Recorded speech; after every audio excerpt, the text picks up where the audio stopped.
Kalau saya jadi Kristen pasti saya laporkan, karena ini hal yang sangat menyakitkan dan sangat menghina, brother. Ya, jadi saya kira seluruh teman-teman Kristen di Indonesia itu harus beraksi. Ya, karena ini betul-betul penghinaan yang dilakukan oleh Deolipa Yumara.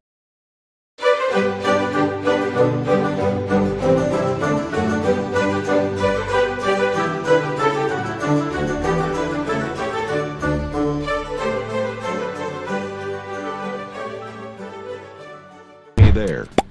Subscribe to my channel. And also press this bell icon. Halo saudara-saudaraku yang terkasih di dalam Tuhan. Bertemu kembali dengan saya Rina Solihin dalam channel Rina Menjawab. Teman-teman, apa kabar Anda semuanya? Saya berharap Anda semua dalam keadaan baik dan tidak kurang satu apapun, dan selalu di dalam perlindungan Tuhan kita, Yesus Kristus.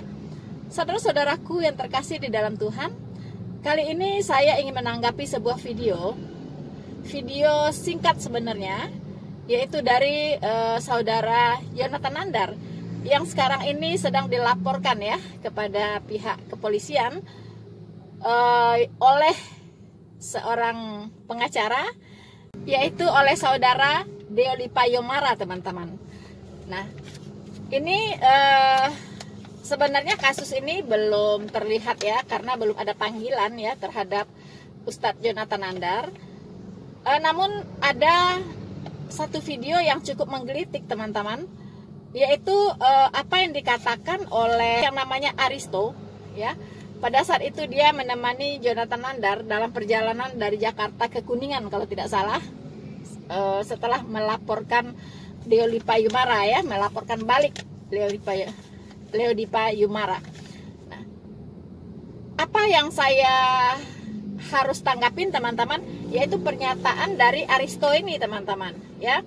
Dia mempersoalkan apa yang dikatakan oleh Deolipa Yumara di channelnya Paul Zhang ya. Saat itu Deolipa Yumara hadir ya di channelnya Paul Zhang. Nah, jadi di situ dikatakan bahwa Deolipa Yumara ini menista kekristenan, begitu kan? Menista kekristenan.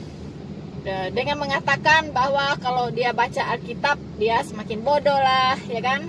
Terus dia mengatakan bahwa Yesus itu seperti apa? Saya juga tidak tahu bahasanya ya. Intinya yang dipahami oleh saudara Aristo ini, Deolipa Yumara itu menista kekristenan, begitu ya. Nah, dia mau orang-orang Kristen ini semuanya harus bergerak, katanya ya. Bahwa itu penistaan serius lah terhadap kekristenan dari Deolipa Yumara. Saya kira kalau melihat kontennya melihat diskusi antara Deolipa dan Paul Zhang, ini mestinya teman-teman Kristen di seluruh Indonesia, bagi teman-teman Kristen ya, kalau Anda semua merasa bahwa agama Anda itu tinggi, mestinya kalian merasa sangat tersinggung dengan pernyataan Deolipa Yumara, karena itu sangat mendiskreditkan agama Kristen. Satu, ya, dia katakan bahwa Yesus ketika dia membaca Bible maka dia semakin goblok dan tidak penting dia membaca Bible. Bagaimana mungkin yang dianggap kitab suci lalu tidak penting untuk dibaca, apalagi membuat goblok. Kemudian dia katakan bahwa Yesus itu apa? Sinto gendeng. Sosok Yesus yang mereka tuhankan, ya, yang mereka sakralkan, yang menyelamatkan mereka masuk ke surga, dia katakan sinto gendeng. Ya. Roh Kudus itu naga geni. 212. Tahu nggak naga geni? Geni itu bahasa Jawa setan. Ya, teman-teman semua. Naga itu ya. Naga artinya dia katakan bahwa Yesus itu naganya setan. Nah, jadi karena ini sesuatu yang sangat menyakitkan sebenarnya dalam agama Kristen, dan Kita juga seperti itu. Kalau kemudian ya, kalau Islam sudah pasti sangat tersinggung ya, dan sudah diwakilkan oleh Evangelis Yonatan Nandar, nanti akan kita kembangkan ya pelaporan ini ya. Nah teman-teman semua, kalau ya mudah-mudahan ada teman Kristen menonton ya, silahkan dibuka lagi diskusi antara Deolipa Yumara bersama dengan Paul Zhang ya. Dan kalau kemudian teman-teman Kristen merasa bahwa selama ini umat Islam yang selalu dituduh mendiskreditkan Yesus, tuh gimana dengan Deolipa Yumara? Dia mengatakan hal-hal yang kurang baik terhadap Yesus, bahkan kitab suci, dan teman-teman merasa fine dengan itu, luar biasa. Kalau begitu ya, jangan kemudian merasa tersinggung dengan narasi dan diksi dari teman-teman Muslim ya terhadap pembelaan mereka terhadap Yesus ya. Kalau dari Kristen sendiri terkait beberapa oknum Kristen mendiskreditkan Yesus, ya kan? Kalau saya jadi Kristen pasti saya laporkan, karena ini hal yang sangat menyakitkan dan sangat menghina, brother ya. Jadi saya kira seluruh teman-teman Kristen di Indonesia itu harus beraksi ya, karena ini betul-betul penghinaan yang dilakukan oleh Deolipa Yumara. Mana mungkin seorang yang mengaku sebagai agama Kristen beriman kepada Yesus, bahkan lebih dari itu, saking berimannya mereka menjadikan Yesus Tuhan, lalu dikatakan bahwa Yesus itu adalah naganya setan. Coba, di mana itu? Dan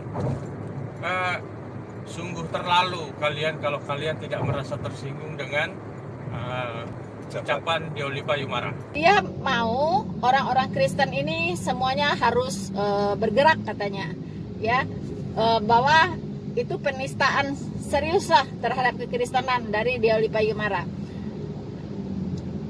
Teman-teman, sebenarnya kita orang Kristen itu berbeda dengan mereka ya. Tentunya kita tidak punya budaya lapor-melapor begitu. Jangankan Deolipa Yumara, jangankan Yonatan Nandar, ya kan? Kalau misalnya memang menista Tuhan Yesus, ngapain dilaporkan hari ini begitu? Ya kan? Bukankah Tuhan Yesus itu sudah dinista dari dulunya? Banyak penghinaan, penistaan yang diterima oleh Tuhan Yesus dari orang-orang Yahudi, dari orang-orang Farisi, begitu kan? Nah, tapi Tuhan Yesus nggak ngapa-ngapain mereka kok, iya kan? Nggak ngapa-ngapain mereka, nggak mukulin mereka, juga tidak mengadukan mereka, tidak menghakimi mereka, tidak mempersoalkan mereka, ya kan? Nah, jadi sebenarnya lapor-melapor itu bukan budaya orang Kristen begitu. Jadi mohon ya Aristo ini janganlah mengadu domba, ya kan? Jangan mengadu domba ya, bikin rusuh gitu kan, menghimbau untuk sesuatu yang gak penting untuk orang Kristen gitu ya, untuk ikut-ikut melaporkan Deolipa Yumara ini begitu.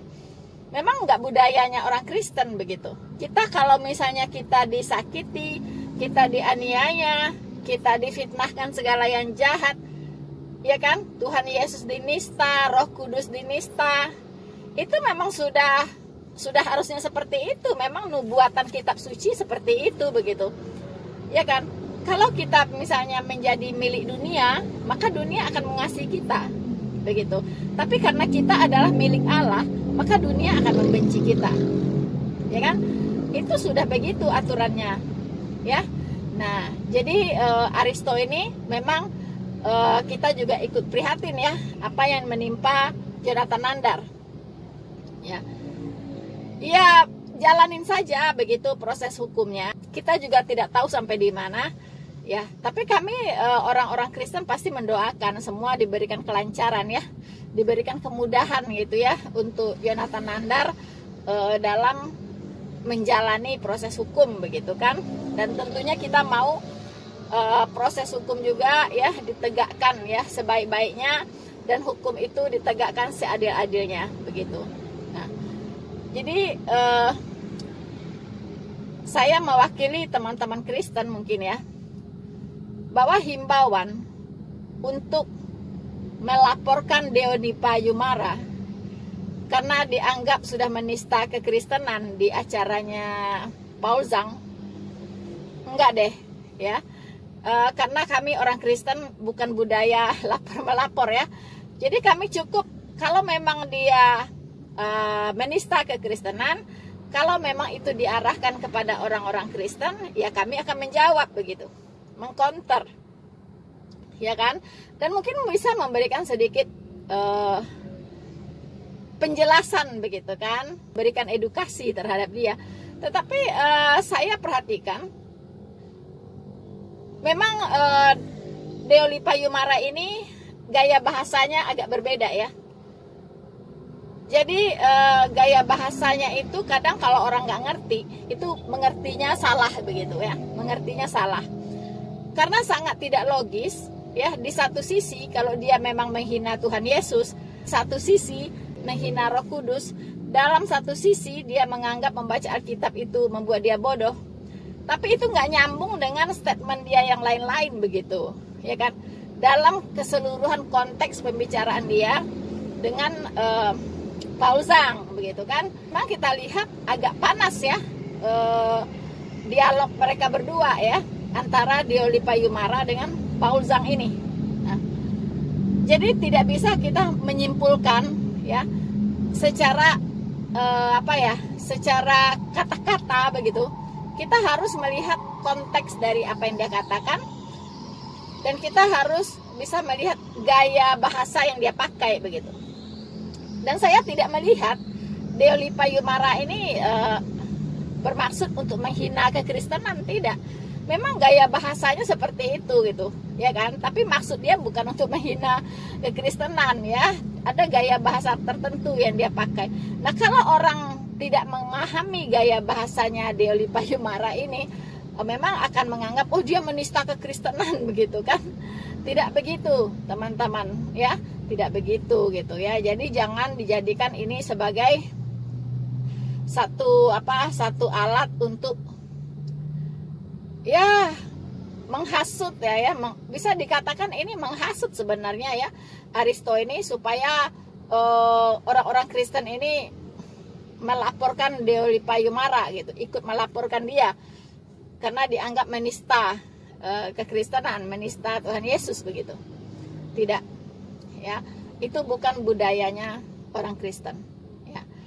Mengapa Deoli Payumara melaporkan Nandar ya? Karena katanya itu pencemaran nama baik begitu kan, itu urusan lain gitu kan, itu urusan lain. Jadi teman-teman para Kristuber ya kan, ya kita jangan maulah diadu domba ya, jangan maulah mengikuti gaya-gayanya Aristo dengan Nandar ini ya kan.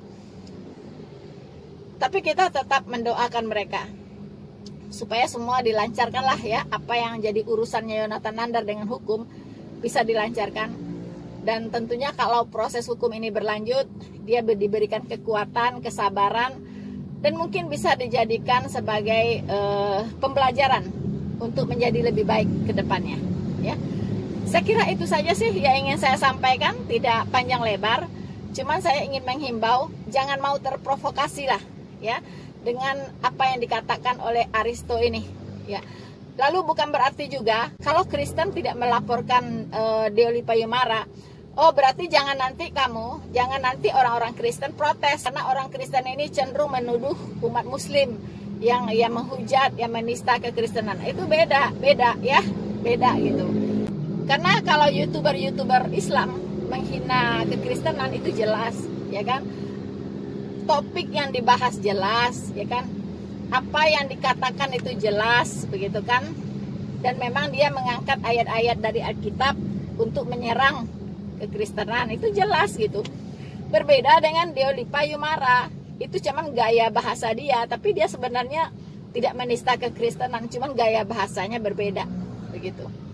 Ya, jadi itu saja yang harus saya sampaikan begitu. Jangan sampai nanti terpancing, jangan sampai nanti teman-teman Kristen terpancing, kemudian ikut-ikut rame gitu kan, melaporkan Deoli Payumara begitu, ya kan?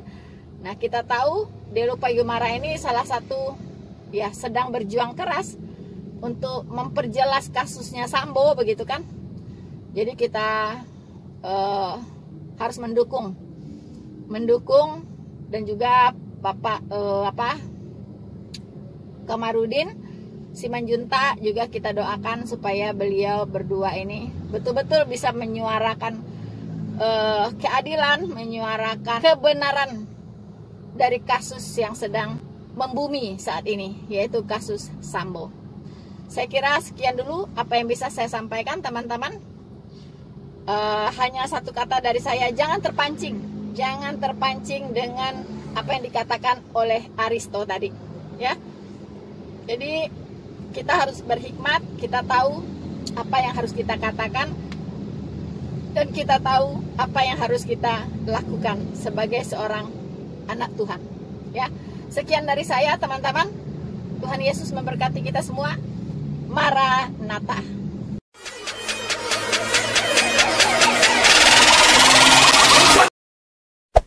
Hey there.